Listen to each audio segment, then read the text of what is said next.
High! তার পুজোর তো আর বেশি দেরি নাই।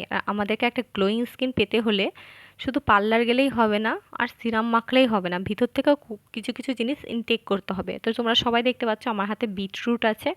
আর বিটের কতটা গুণ সেটা তো আমাকে আর নতুন করে বলতে হবে না। এটা আমাদের হেয়ারের পক্ষে, পিরিয়ডসের প্রবলেমের পক্ষে, স্কিন রিলেটেড ইস্যু থাকতে গেলে সেটাও আমাদের কিওর করে দেয়। তো আমি আগে এভাবে স্লাইস করেই খেতাম। গত ১ বছর ধরে মোটামুটি খাওয়ার চেষ্টা করছি। রেগুলারভাবে মেনটেন না করতে পারলেও যখন, যখন মনে হয় আমি এটা ইনটেক করতে থাকি। তো এইভাবে স্লাইস করেই আমি বেশিরভাগ টাইমটা খাই। কিন্তু বিশ্বাস করো স্লাইস করে খাওয়ার পর আমার না কোনো কিছুর মনে হচ্ছে আর স্বাদ পাওয়া যায় না সারাদিন। যতই খাসির মাংস, ইলিশ মাছ খাই না কেন মানে কোনো কিছুর স্বাদ মনে হয় পাওয়া যায় না। তো ছাড়লে তো হবে না, খেতে তো হবে। কিন্তু এটার যদি কিছু অপশন অন্যরকম বের করা যায়। তো আমি কি করলাম মিক্সিতে ভালো করে সেটাকে পেস্ট করে নিলাম। তোমরা এটার মধ্যে আমলা মানে আমলকি যেটা, তারপর কারি পাতা, লেবুর রস, তারপরে হচ্ছে গাজর এগুলোই অ্যাড করতে পারো। কিন্তু আমি এখানে শুধু বিট অ্যাড করেছিলাম।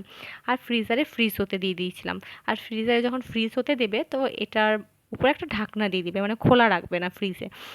খোলা রাখাটা ঠিক না, যেহেতু এটা আমরা খাবো। তো আমি বলবো একটা ঢাকনা দিয়ে ঢেকে দিবে, মানে যখন ডিপ ফ্রিজে ঢুকাবে। আর ভালো করে একটু তোমরা কেটে নিবে, কারণ আমার ভালো করে একটু মোটা মোটা কেটেছিলাম বলে কয়েকটা পিস থেকে গেছিলো, সেটা কোনো ব্যাপার না, আমি খেয়ে নিয়েছিলাম। আর সকালবেলা ঘুম থেকে উঠে এত সুন্দর লাগছিল দেখতে, খুবই কালারফুল লাগছিল।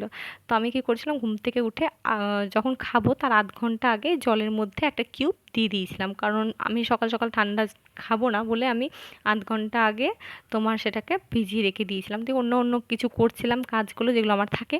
তারপরে সেই জলটা খেয়েছিলাম। আর এটার মধ্যে একটু আমি লেবু অ্যাড করেছিলাম, আর তোমার একটু আহ, গোলমরিচের গুঁড়ো, আর একটুখানি তোমার লবণ।